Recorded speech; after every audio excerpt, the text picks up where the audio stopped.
I'm sorry, my internet. So let's pray that we can get 10 minutes of internet so that we don't have this problem anymore. God bless all of you.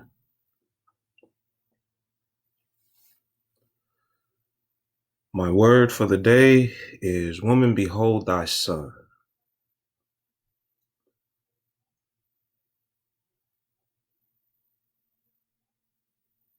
All righty. So, woman, behold thy son comes from John 19, 25th verse through the 27th verse. And it reads as following. Therefore the soldiers did these things.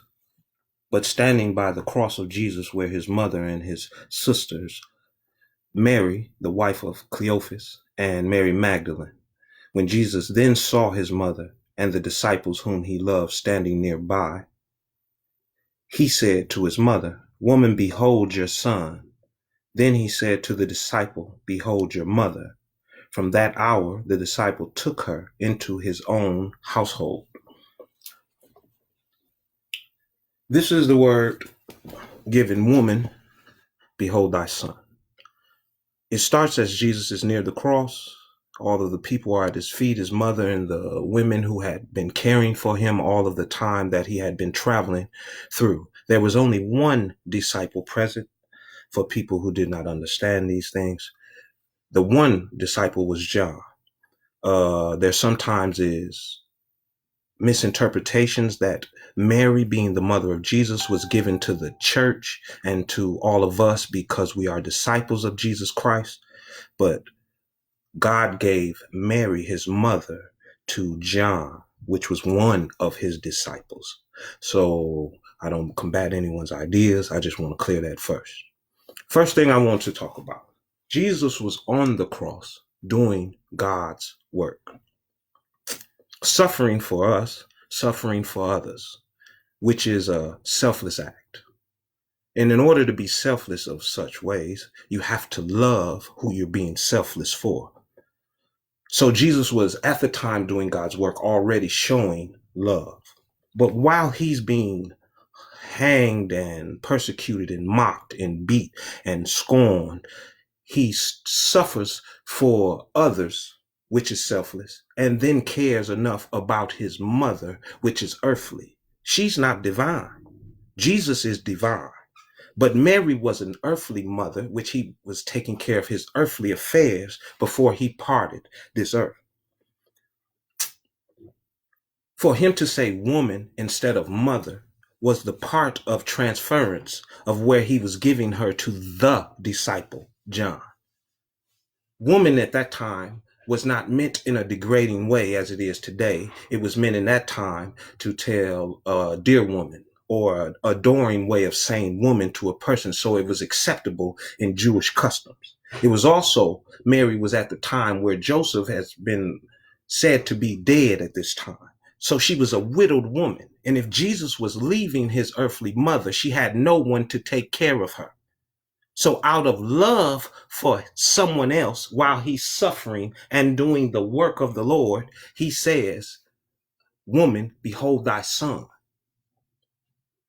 Now, John, being the only disciple who showed up at the cross due to the fact that all of the others were afraid of being seen with our Messiah, the same person dying for us, the same person doing the will of the Lord, the same selfless individual who was being selfless at the time, loving these same people who were scared to be condemned for him. Let's move on further. Now, he says to John, let me read this and make sure I don't like to misquote. He said, disciple, here is your mother. At this time, Jesus was making sure that his mother would be taken care of after he leaves being a widowed mother. But he could not give her care to just anyone. So he gave it to John, being one of the disciples who was present, who he could obviously trust. Because if he's at his last dying bed where everyone else was scared to be condemned with him, John was loyal to the end. So that was a good discerning moment of Jesus to show that he could leave his mother with someone who was good enough to take care of her. After this, now John takes her to his home, his own home, it says, and from there took care of Jesus's mother. He had completed making sure that the person he loved earthly wise was taken care of while he was doing his father's work. So that's 5 minutes in. I'll be quick here. Every Baptist preacher needs 3 points. We're going to give 3 points and get on up out of here. First point, he was on the cross suffering, doing the will of God. It was not a decision or a choice he wanted for himself. He was already working, suffering, being beat and abused while trying to still love others. That's selfless. First thing I'm learning is to do God's work, one has to be selfless. And I thank God and Jesus for being selfless today for me. The second thing I learned is while doing God's work and going through all of the hurts and the pains and the emotions of doing God's work, we still have to be able to take care of our earthly family affairs. He loved his mother enough to take care of her while he was doing God's work. He had to discern who could take care of her. None of the other disciples showed up, so he made the discernment easy, but he had 12 disciples. But John was the one who ended with it.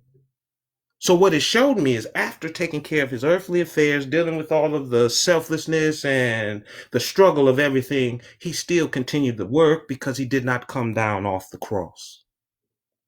He stayed there for all of us. So in this, I say, we must learn to love as Jesus loved us.